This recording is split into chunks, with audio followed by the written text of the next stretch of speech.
1857 का विद्रोह, ये नाम सुनते ही अक्सर लगता है कि भाई अंग्रेजों के खिलाफ भारत में जो पहला बड़ा संगठित गुस्सा था वो यहीं से शुरू हुआ। पर क्या ये पूरी कहानी है? नहीं, देखिए, ये कहानी का एक बहुत जरूरी मोड़ जरूर है, पर इसे हम शुरुआत नहीं कह सकते। असल में 1857 से पहले आप मानिए करीब 100 साल तक ईस्ट इंडिया कंपनी के खिलाफ लगातार छोटे बड़े संघर्ष चलते ही रहे थे। अच्छा, तो आज हम इसी पर जरा गौर करेंगे। मतलब 1857 से पहले के वो जो अनगिनत प्रतिरोध हुए, विद्रोह हुए, उनकी पड़ताल करेंगे कि भाई वो क्यों हुए, उनका तरीका क्या था और वो 1857 वाले महासंग्राम से कैसे जुड़े हुए हैं। और हाँ, 1857 के जो कारण थे, घटनाएं थीं, नतीजे थे, उन पर भी बात होगी। तो चलिए शुरू करते हैं इस गहरी पड़ताल को। सबसे पहले ये जो हम कहते हैं लोगों का प्रतिरोध, तो इसमें कौन लोग शामिल थे? मतलब कौन थे ये लोग? इसमें तो देखिए समाज का लगभग हर तबका शामिल था। किसान थे, कारीगर थे, आदिवासी समुदाय के लोग थे, पुराने जो शासक थे या उनके वंशज वो भी थे, चाहे वो गद्दी पर हों या हटा दिए गए हों, फिर कंपनी के या पुराने राजाओं के सैनिक, और हाँ, हिंदू और मुस्लिम दोनों समुदायों के धार्मिक नेता भी इसमें शामिल थे। अच्छा। सबके अपने अपने मसले थे, अपनी अपनी तकलीफें थीं, पर निशाना एक ही था, ये अंग्रेजी राज। हाँ, जैसे मैंने पढ़ा था कि बनारस में 1810 में हाउस टैक्स के खिलाफ लोग सड़क पर उतर आए, या सूरत में नमक पर टैक्स लगा तो दंगे हो गए। बरेली में भी पुलिस टैक्स के खिलाफ विद्रोह हुआ था।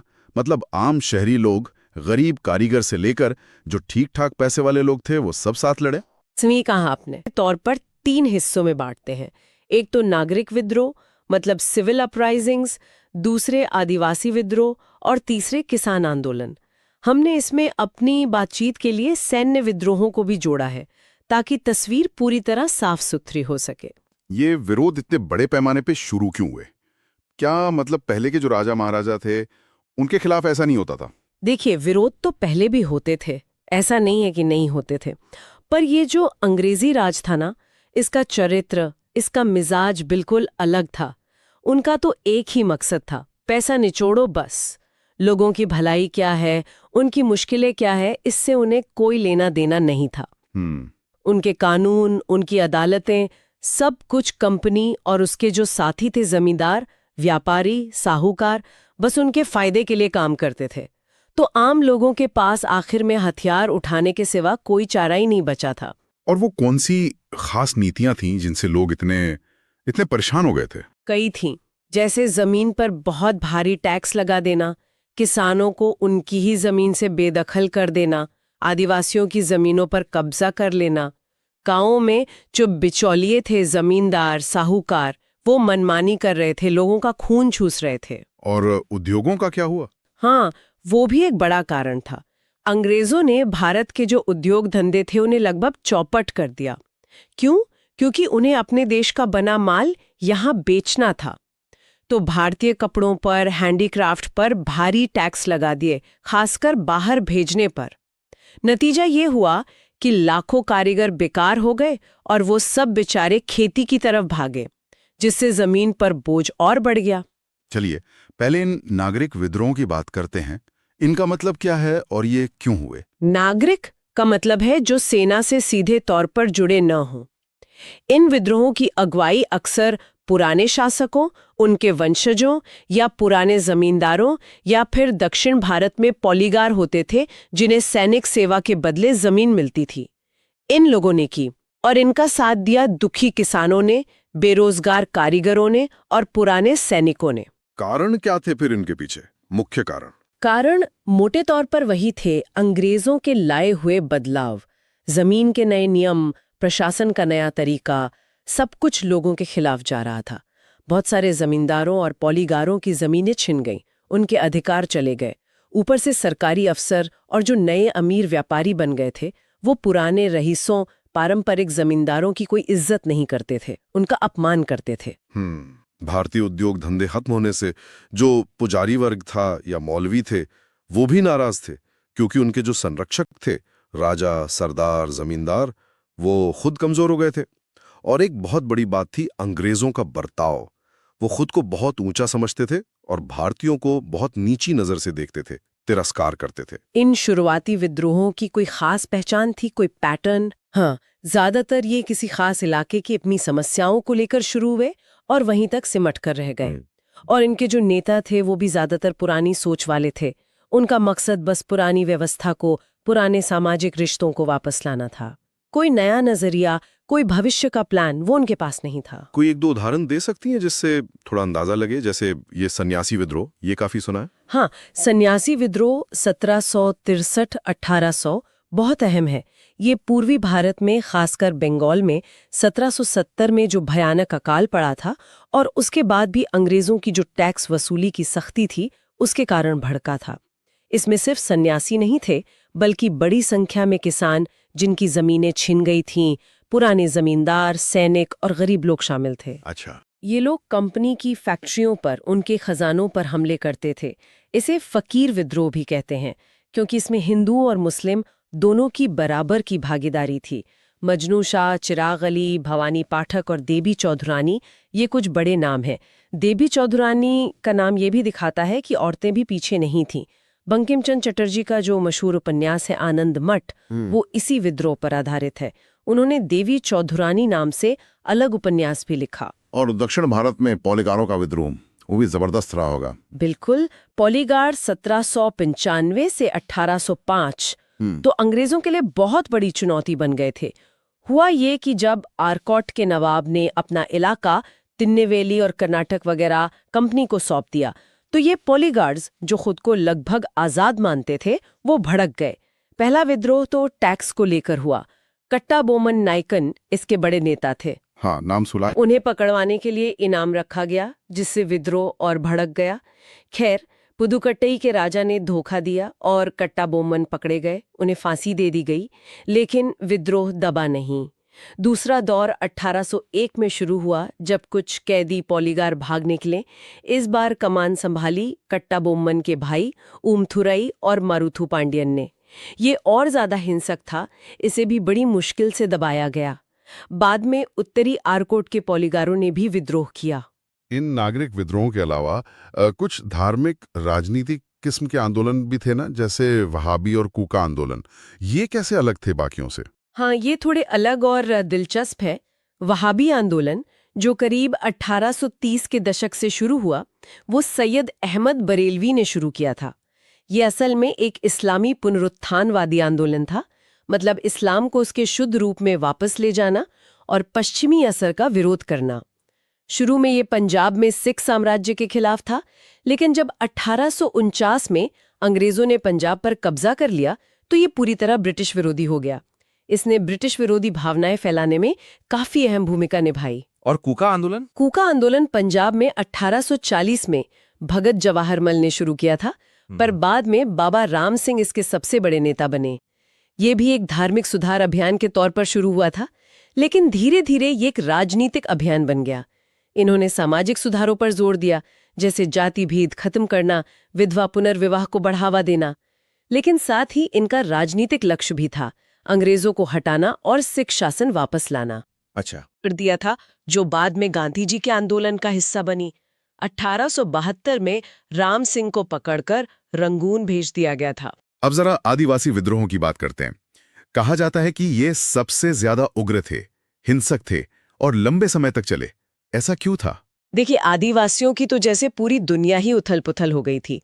अंग्रेजों के जो जमीन के नए कानून आए, उनसे उनकी जो पुरानी सामूहिक खेती की परंपरा थी, जो संयुक्त स्वामित्व था, वो सब खत्म हो गया। जंगल उनके हाथ से निकल गए, क्योंकि अंग्रेजों को रेलवे स्लीपर्स और जहाजों के लिए लकड़ी चाहिए थी। घूमकर खेती करना, उस पर रोक लगा दी गई। फिर बाहर से लोग आने लगे, पुलिस, व्यापारी, साहूकार, जिन्हें वो दिकू कहते थे। ये लोग उनका जबरदस्त शोषण करते थे।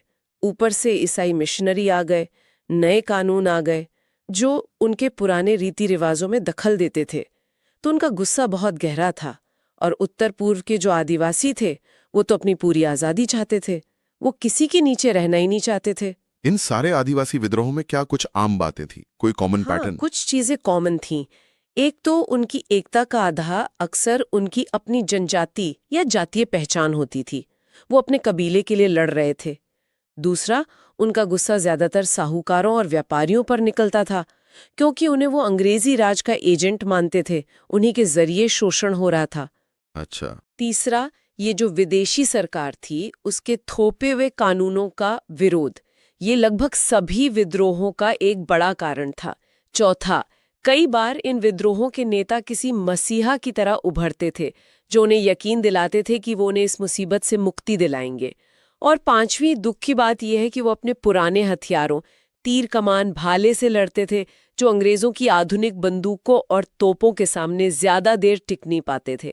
वो शुरू से ही एक हारी हुई लड़ाई लड़ रहे थे एक तरह से। कोई एक आध बड़ा उदाहरण दे सकती हैं जिससे संथाल विद्रोह का जिक्र बहुत होता है? हाँ, संथाल विद्रोह 1855-56 वाकई में बहुत बड़ा और भयानक था। ये आज के झारखंड बिहार के इलाके में राजमहल की पहाड़ियों में हुआ था।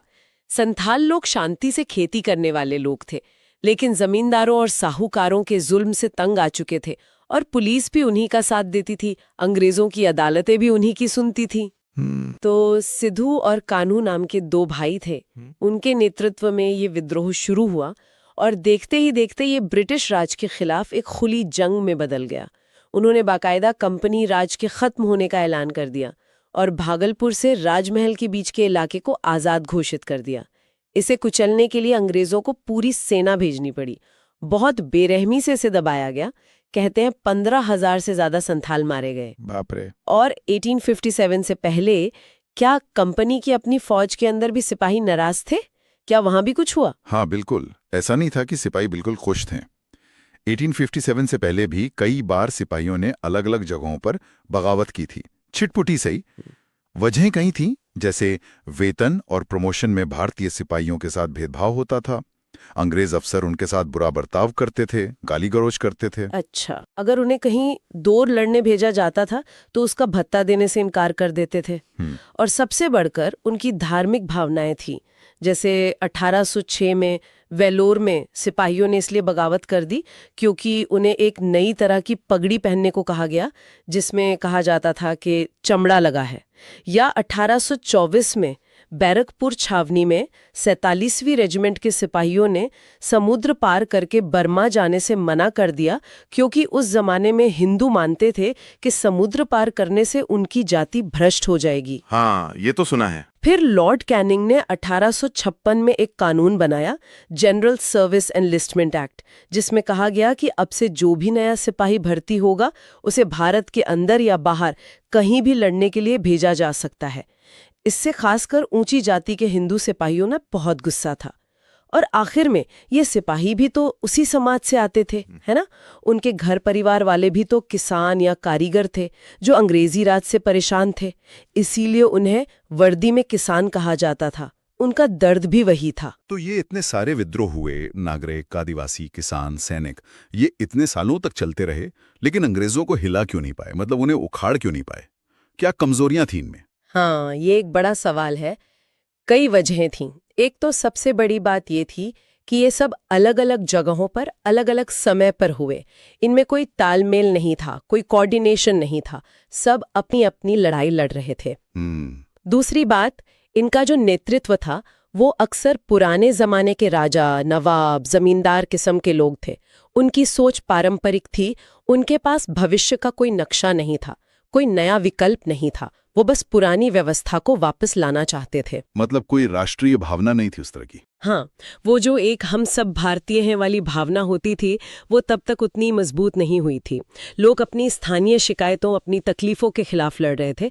एक कॉमन दुश्मन के खिलाफ जरूर थे, पर एक कॉमन विजन नहीं था। और हाँ, जैसा मैंने पहले कहा, उनके हथियार और लड़ने के तरीके अंग्रेजों के मुकाबले बहुत पुराने थे। अंग्रेजों के पास बेहतर बंदूकें थीं, बेहतर संगठन था, कम्युनिकेशंस के साधन थे। और फिर आया 1857 का महाविद्रोह। क्या हम कह सकते हैं कि इसके कारण भी वही थे जिनकी हमने अभी बात की, बस शायद अब वो बहुत बड़े पैमाने पर सामने आ गए थे? बिल्कुल, आप एकदम सही कह रहे हैं। 1857 कोई अचानक हुई घटना नहीं थी। ये पिछले 100 सालों से जो गुस्सा इकट्ठा हो रहा था, उसी का नतीजा था, उसी का एक बड़ा विस्फोट था। कारण फंडामेंटली वही थे, लेकिन अब वो समाज के लगभग हर वर्ग को, चाहे वो राजा नवाब हों, सिपाही हों, जमींदार हों, किसान हों, कारीगर हों, पंडित हों, मौलवी हों, सबके सब परेशान थे। सबके पास अपनी वजह थी अंग्रेजों से नाराज होने की। जरा संक्षेप में बताएंगे वो मुख्य कारण क्या थे इस बार? हाँ, देखिए, आर्थिक कारण, वही भारत की पारंपरिक अर्थव्यवस्था को तबाह कर देना, जमीन पर भारी टैक्स लगाना, किसानों को उनकी जमीन से बेदखल करना, भारत के उद्योगों को बर्बाद करना ताकि इंग्लैंड का माल बिक सके। कार्ल मार्क्स ने तो लिखा भी था कि इंग्लैंड ने पहले भारतीय करघे को तोड़ा और फिर भारत को ही इंग्लैंड के बने कपड़े से पाट दिया। अवध का मामला तो बहुत ही संगीन था, जहां एक झटके में करीब 21,000 तालुकदारों की जमीनें छीन ली गई।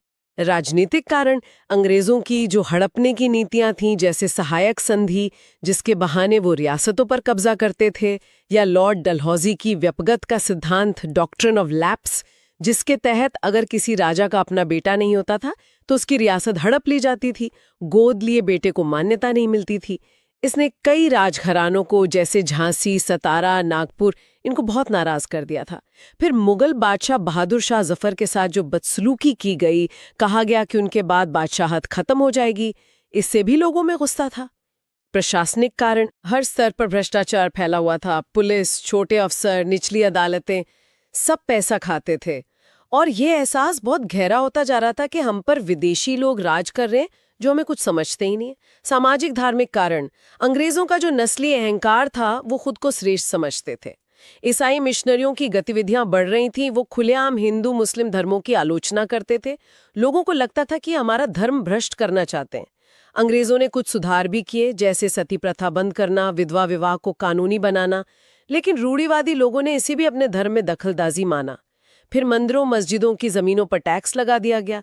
1856 में एक कानून आया, रिलीजियस डिसेबिलिटीज एक्ट, जिसमें कहा गया कि अगर कोई अपना धर्म बदलकर ईसाई बन जाता है तब भी उसे अपने बाप की संपत्ति में हिस्सा मिलेगा। इससे लोगों को लगा कि तो धर्म परिवर्तन को बढ़ावा दे रहे हैं। और इस बार आग लगी कैसे? वो चर्बी वाले कारतूसों की जो कहानी है वो क्या है? क्या वही असली वजह थी? देखिए, वो असली वजह तो नहीं थी, लेकिन हाँ, वो चिंगारी जरूर थी जिसने बारूद में आग लगा दी। हुआ ये कि कंपनी ने एक नई राइफल निकाली, एनफील्ड राइफल। इसके जो कारतूस थे उन्हें राइफल में डालने से पहले दांतों से काटकर खोलना पड़ता था। अब फौज में ये अफवाह तेजी से फैली कि इन कारतूसों के ऊपर जो चिकनाई लगी है वो गाय और सूअर की चर्बी से बनी है। ओह, अब गाय हिंदुओं के लिए पवित्र है और सूअर मुसलमानों के लिए हराम। तो दोनों ही समुदायों के सिपाहियों को लगा कि अंग्रेज जानबूझकर उनका धर्म भ्रष्ट करना चाहते हैं। ये कोई नई शिकायत नहीं थी, सिपाहियों में पहले से ही बहुत गुस्सा भरा हुआ था, जैसा हमने बात की। लेकिन इस कारतूस वाली बात ने उस गुस्से को भड़का दिया, उसे एक फोकस दे दिया। तो शुरुआत मेरठ से हुई। हाँ, मेरठ से 10 मई 1857 को। वैसे इससे पहले भी बंगाल में बरहामपुर और बैरकपुर में कारतूसों को लेकर घटनाएं हो चुकी थीं। बैरकपुर में ही मंगल पांडे वाली घटना हुई थी, लेकिन मेरठ में मामला बड़ा हो गया। वहां तीसरी कैवलरी के 85 सिपाहियों ने उन नए कारतूसों को छूने से भी मना कर दिया। उन्हें कोर्ट मार्शल करके लंबी लंबी सजा सुना दी गई। अच्छा। अगले ही दिन यानी 10 मई को मेरठ में तैनात बाकी भारतीय सिपाहियों ने बगावत कर दी। उन्होंने जेल पर धावा बोला, अपने उन 85 साथियों को छुड़ा लिया। जो भी अंग्रेज अफसर सामने आया उसे मार डाला, उनके बंगले जला दिए और दिल्ली चलो का नारा लगाते हुए दिल्ली की तरफ कूच कर दिया। दिल्ली पहुंचकर क्या हुआ? दिल्ली में जो स्थानीय सिपाही तैनात थे वो भी मेरठ से आए सिपाहियों के साथ मिल गए। उन्होंने शहर पर कब्जा कर लिया, कुछ अंग्रेजों को मार दिया और फिर वो सब लाल किले पहुंचे और वहां जो बूढ़े और लगभग शक्तिहीन हो चुके मुगल बादशाह थे बहादुर शाह जफर, उन्हें हिंदुस्तान का सम्राट घोषित कर दिया। ये तो बहुत बड़ा कदम था। हाँ, ये एक बहुत ही महत्वपूर्ण कदम था। इसने एक सिपाही विद्रोह को एक तरह की क्रांति का रूप दे दिया। बहादुर शाह जफर भले ही उनके पास असली ताकत नहीं थी, पर वो मुगल वंश के प्रतीक थे, भारत की राजनीतिक एकता के पारंपरिक प्रतीक। उनको नेता मानने से विद्रोह को एक वैधता मिल गई, एक पहचान मिल गई। बहादुर शाह ने भी फिर दूसरे राजाओं और नवाबों को चिट्ठियां लिखीं कि सब मिलकर अंग्रेजों के खिलाफ एक संघ बनाएं और लड़ें। और फिर ये आग कहाँ-कहाँ फैली? क्या इस बार आम लोगों ने भी बढ़ चढ़कर हिस्सा लिया? हाँ, बिल्कुल। देखते ही देखते लगभग पूरी की पूरी बंगाल आर्मी बागी हो गई और विद्रोह की आग तेजी से फैली। अवध, रोहेलखंड, दोआब, गंगा यमुना, बुंदेलखंड, मध्य भारत, बिहार के बड़े हिस्से और पूर्वी पंजाब तक, इन सब इलाकों में अंग्रेजी राज की चूलें हिल गईं। और आम लोग? हाँ, सबसे अहम बात इस बार यही थी कि आम नागरिकों की भागीदारी जबरदस्त थी, खासकर उत्तर पश्चिमी प्रांतों, आज का यूपी और अवध में। किसान, कारीगर, दुकानदार, मजदूर, छोटे जमींदार, यहाँ तक कि धार्मिक फकीर, पुजारी, सिविल सेवक सब बड़े पैमाने पर विद्रोह में शामिल हुए। अच्छा। उन्होंने साहूकारों और उन जमींदारों पर हमले किए जो अंग्रेजों के पिट्ठू थे, उनके बही खाते और कर्ज के रिकॉर्ड जला दिए, अंग्रेजी अदालतों, सरकारी दफ्तरों, खजानों, थानों पर हमले किए। एक अनुमान है कि अकेले अवध में अंग्रेजों से लड़ते हुए लगभग 1.5 लाख लोग मारे गए, जिनमें 1 लाख से ज्यादा आम नागरिक थे। बागपत के शाहमल जैसे कई स्थानीय नेता उभरे, जिन्होंने गांवों को संगठित किया, अंग्रेजों का कम्युनिकेशन तोड़ा और एक तरह का अपना शासन चलाया। अलग अलग जगहों पर कमान किसने संभाली? कुछ बड़े नेताओं के नाम। हाँ, कई बड़े नेता थे जिन्होंने अलग अलग जगहों पर विद्रोह का नेतृत्व किया। दिल्ली में नाम के लिए तो बहादुर शाह जफर नेता थे, लेकिन असली कमान एक सैनिक समिति के पास थी, जिसके प्रमुख थे जनरल बख्त खान, जो बरेली से अपनी फौज लेकर दिल्ली आए थे। बहादुर शाह खुद बहुत बूढ़े और हिचकिचाहट वाले थे, जिसका नुकसान भी हुआ। कानपुर में थे नाना साहब। ये आखिरी पेशवा बाजीराव द्वितीय के गोद लिए हुए बेटे थे, जिन्हें अंग्रेजों ने उनके पिता की पेंशन और उपाधि देने से मना कर दिया था। उन्होंने खुद को पेशवा घोषित कर दिया और विद्रोह की कमान संभाली। उनके साथ तात्या टोपे और अजीमुल्ला खान जैसे काबिल लोग थे। लखनऊ अवध की राजधानी थी और वहां बेगम हजरत महल ने अपने नाबालिग बेटे बिरजिस कादिर की तरफ से शासन संभाला और अंग्रेजों के खिलाफ जबरदस्त लड़ाई लड़ी। उन्होंने ब्रिटिश रेजिडेंसी को घेर लिया था, जिसमें चीफ कमिश्नर हेनरी लॉरेंस मारा गया था। बरेली में खान बहादुर खान थे, जो रोहिलखंड के पुराने शासक के वंशज थे और अंग्रेजों से पेंशन ले रहे थे, पर विद्रोह में शामिल हो गए। बिहार में, खासकर आरा में, एक 80 साल के बूढ़े जमींदार थे, कुंवर सिंह। अंग्रेजों ने उनकी जमींदारी छीन ली थी। उन्होंने इस उम्र में भी कमाल की बहादुरी दिखाई और कई महीनों तक अंग्रेजों को चैन नहीं लेने दिया। फैजाबाद में मौलवी अहमदुल्ला थे, जो मूल रूप से मद्रास के थे, पर अवध में आकर उन्होंने विद्रोह का झंडा बुलंद किया और अंग्रेजों के कट्टर दुश्मन माने जाते थे। झांसी में जाहिर है रानी लक्ष्मीबाई थीं। लॉर्ड डलहौजी ने उनके पति की मृत्यु के बाद उनके गोद लिए बेटे को उत्तराधिकारी मानने से इनकार कर दिया था और झांसी को हड़प लिया था। रानी ने अपनी झांसी देने से इनकार कर दिया, मैं अपनी झांसी नहीं दूंगी, और वो मैदान में कूद पड़ी। तात्या टोपे भी कानपुर से हारने के बाद उनके साथ मिले थे।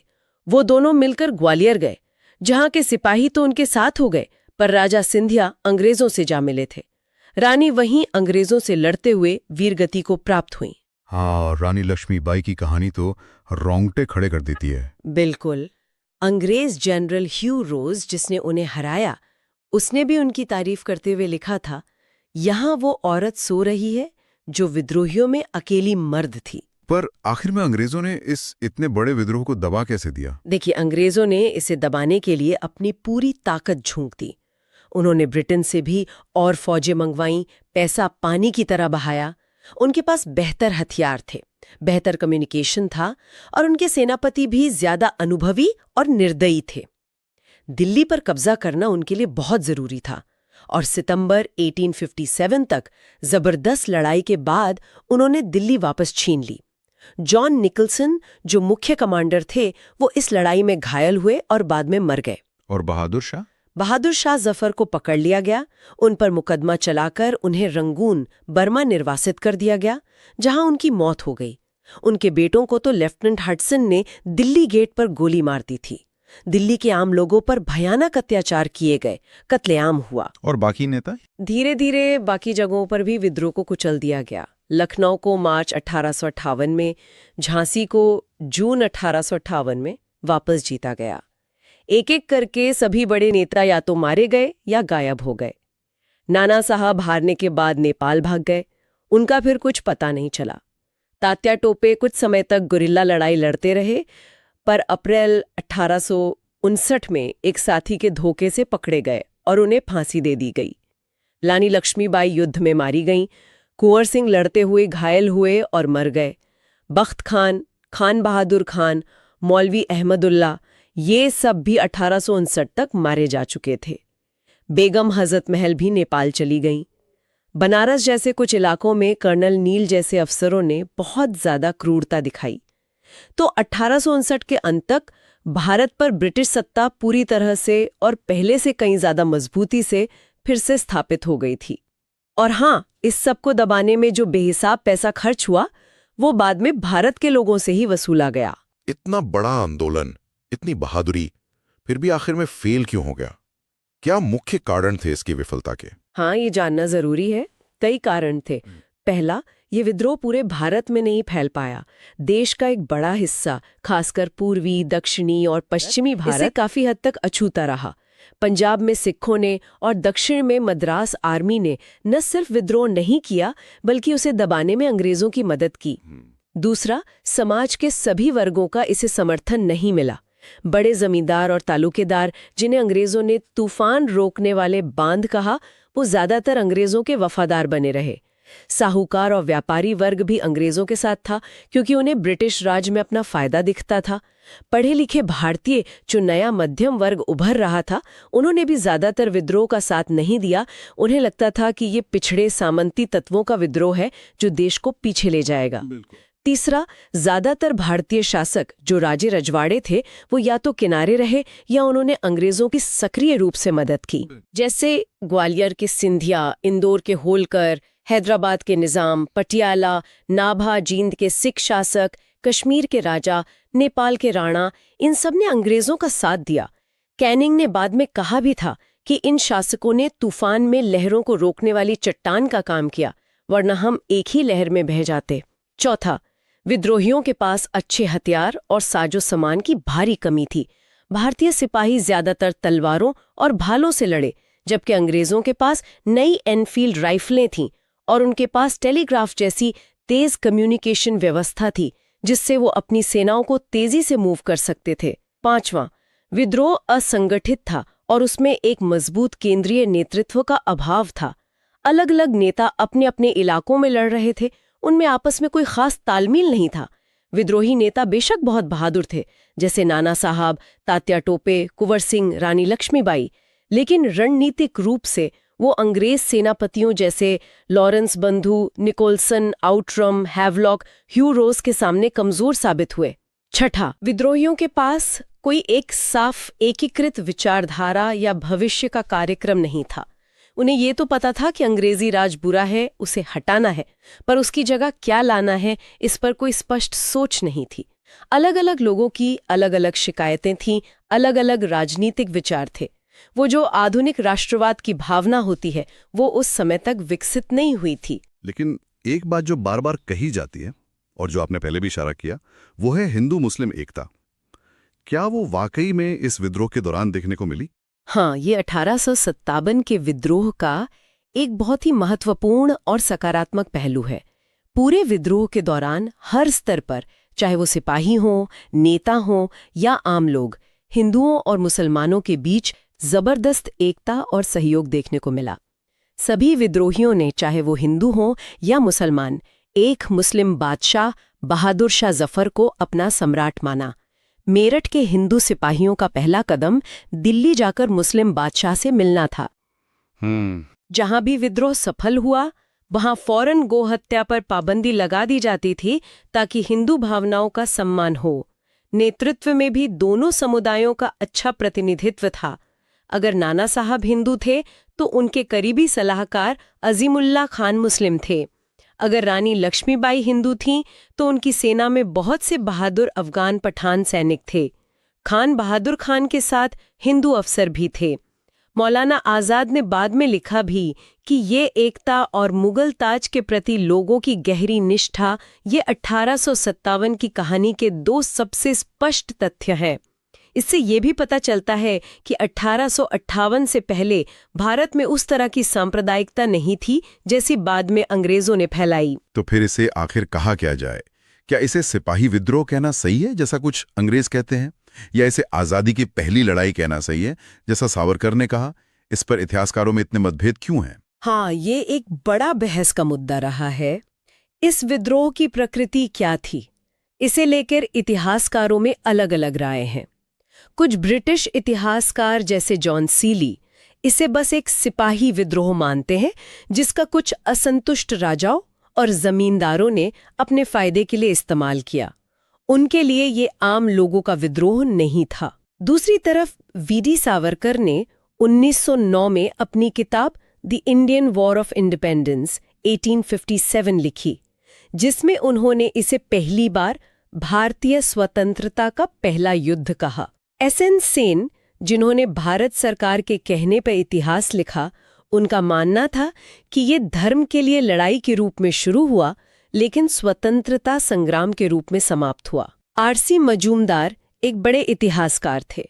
उनका मानना था कि ये न तो पहला था, न राष्ट्रीय था और न ही स्वतंत्रता का संग्राम था। उनका तर्क था कि देश का बड़ा हिस्सा इससे अप्रभावित रहा, कई वर्गों ने इसमें भाग नहीं लिया और नेताओं के अपने स्वार्थ थे, राष्ट्रीय भावना नहीं थी। मार्क्सवादी इतिहासकार इसे विदेशी साम्राज्यवाद और देसी सामंती ताकतों के खिलाफ सैनिक किसान के एक लोकतांत्रिक गठजोड़ का संघर्ष मानते हैं।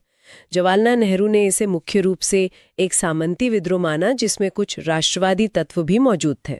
बाप रे, इतने सारे अलग अलग विचार। तो फिर निष्कर्ष क्या निकाला जाए? कोई एक लेबल लगाना तो मुश्किल लगता है। हाँ, इसे किसी एक खाने में फिट करना वाकई मुश्किल है। ये निश्चित रूप से सिर्फ एक सिपाही विद्रोह से कहीं ज्यादा था। इसमें आम लोगों की भागीदारी बहुत बड़े पैमाने पर थी। इसमें विदेशी शासन के खिलाफ गुस्सा था, अपनी इज्जत और पहचान बचाने की तड़प थी। इसमें राष्ट्रवाद और साम्राज्य विरोध के बीज निश्चित रूप से मौजूद थे। लेकिन ये भी सच है कि उस समय एक अखिल भारतीय राष्ट्रीयता की भावना या अवधारणा पूरी तरह विकसित नहीं हुई थी। नेताओं के व्यक्तिगत कारण भी महत्वपूर्ण थे, जैसे पेंशन, जमींदारी या गोद लेने का अधिकार। शायद एसबी चौधरी की बात काफी हद तक सही लगती है। वो कहते हैं कि यह विदेशी शक्ति को चुनौती देने के लिए समाज के कई वर्गों के लोगों का पहला संयुक्त प्रयास था और इसने बाद के स्वतंत्रता आंदोलन के लिए एक वास्तविक, भले ही दूर का दृष्टिकोण पेश किया। या जैसा स्टैनली वॉलपर्ट ने कहा कि यह एक विद्रोह से कहीं ज्यादा था, फिर भी स्वतंत्रता के पहले युद्ध से बहुत कम। अच्छा, अब बात करते हैं इसके नतीजों की। इस विद्रोह के बाद क्या बड़े बदलाव आए? अंग्रेजों ने अपनी नीतियों में क्या फेरबदल किया? 1857 भारतीय इतिहास में एक बहुत बड़ा टर्निंग पॉइंट साबित हुआ। इसके बाद कई बड़े और दूरगामी बदलाव हुए। पहला और सबसे बड़ा बदलाव, भारत में ईस्ट इंडिया कंपनी का शासन खत्म कर दिया गया। भारत का शासन अब सीधे ब्रिटिश क्राउन यानी ब्रिटेन की महारानी के हाथ में आ गया।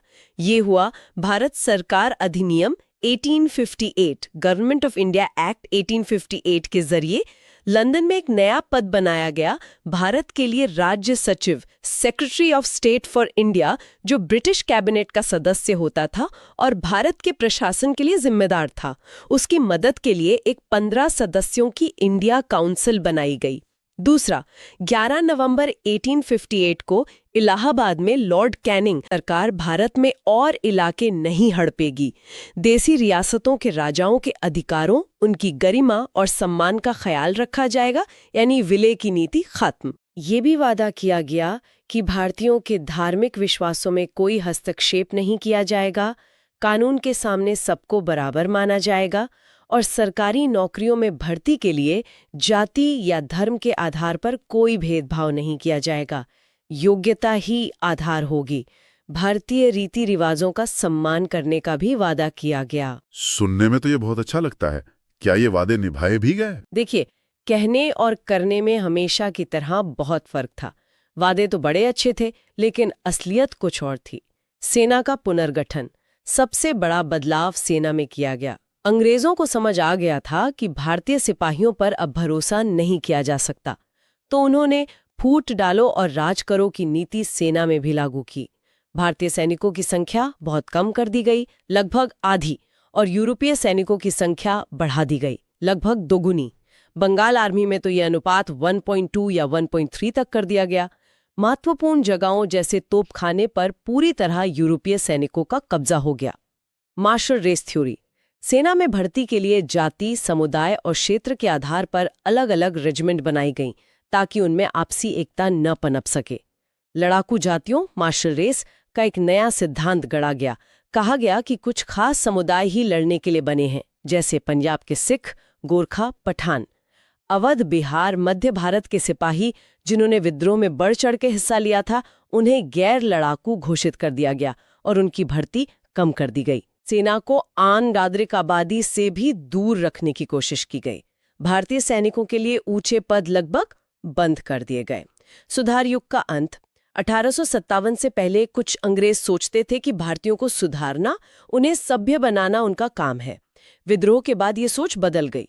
अब उन्होंने सोचा कि भारतीयों के सामाजिक और धार्मिक मामलों में दखल देना खतरनाक है, तो हस्तक्षेप की नीति अपनाई गई। शासन ज्यादा निरंकुश हो गया। इसका एक नतीजा ये हुआ कि पढ़े लिखे भारतीयों में निराशा बढ़ी और इसने आधुनिक राष्ट्रवाद को जन्म देने में मदद की। फूट डालो और राज करो नीति। ये नीति अब खुलकर और ज्यादा तेजी से अपनाई गई। हिंदुओं और मुसलमानों को, ऊंची जाति और नीची जाति को, एक समुदाय को दूसरे के खिलाफ भड़काने और इस्तेमाल करने की कोशिशें तेज हो गईं। आर्थिक लूट। भारत का आर्थिक शोषण और ज्यादा व्यवस्थित तरीके से शुरू हुआ। सिविल सेवा। 1861 में Indian civil service act pass हुआ, जिसमें दिखावे के लिए कहा गया कि परीक्षा लंदन में होगी और सबके लिए खुली होगी, पर नियम ऐसे बनाए गए जैसे उम्र कम करना, सिलेबस बदलना, कि भारतीयों के लिए उसमें सफल होना लगभग नामुमकिन बना रहे। नस्लीय घृणा और संदेह। शायद विद्रोह की सबसे बुरी विरासत यही थी। अंग्रेजों और भारतीयों के बीच शक और कड़वाहट की खाई बहुत चौड़ी हो गई। अंग्रेज अब भारतीयों को और ज्यादा शक की नजर से देखने लगे, उन्हें अविश्वसनीय और निम्न समझने लगे। शासकों और शासितों के बीच जो थोड़ी बहुत दूरी थी, वो अब एक खाई बन गई। श्वेत व्यक्ति का बोझ, व्हाइट मैन्स बर्डन वाली सोच और मजबूत हो गई। तो आखिर में अगर हम देखें तो इस पूरे विद्रोह का महत्व क्या रहा? इसने क्या छोड़ा पीछे? देखिए, इसके कई महत्व हैं। अंग्रेजों के लिए इसने कंपनी के प्रशासन और सेना की जो कमियां थीं, उन्हें उजागर कर दिया और उन्होंने उन कमियों को दूर करने के लिए कदम उठाए, जैसा हमने देखा।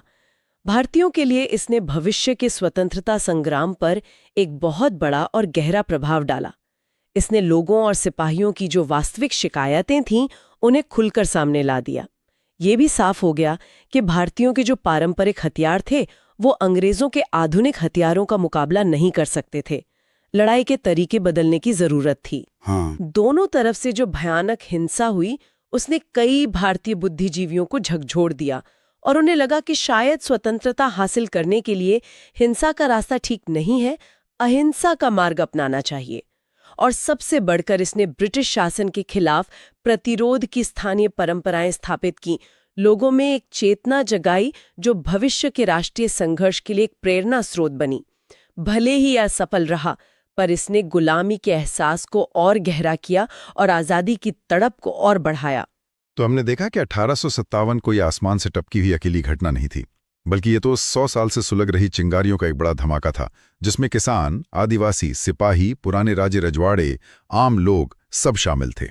सबके अपने अपने कारण थे, अपनी अपनी मजबूरियां थीं, पर हाँ, दुश्मन एक था। बिल्कुल।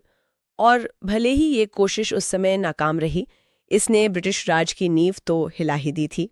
इसने उनकी नीतियों में बड़े बदलाव करने पर उन्हें मजबूर किया और आने वाले आज़ादी के आंदोलन को एक नई दिशा, एक नई चेतना और कई सबक दिए। इसकी जो हिंदू मुस्लिम एकता थी, वो एक मिसाल बनी, तो वहीं इसके बाद जो नस्लीय कड़वाहट बढ़ी, वो एक बहुत दुखद विरासत छोड़ गई। तो आज की इस बातचीत के आखिर में एक सवाल हम अपने सुनने वालों के लिए छोड़ जाते हैं। हमने सुना कि 1858 की महारानी की घोषणा में बराबरी का, सरकारी नौकरियों में समान अवसर का वादा किया गया था, लेकिन जैसा आपने बताया, असलियत में ये वादे खोखले साबित हुए और ऊंचे पद अंग्रेजों के लिए ही सुरक्षित रखे गए। जरा सोचिए, ये जो घोषित आदर्श थे और जो लागू की गई हकीकत थी, इसके बीच की खाई ने आने वाले दशकों में भारतीय राष्ट्रवाद के रास्ते को, उसकी सोच को, उसके तरीकों को कैसे आकार दिया होगा। इस पर विचार जरूर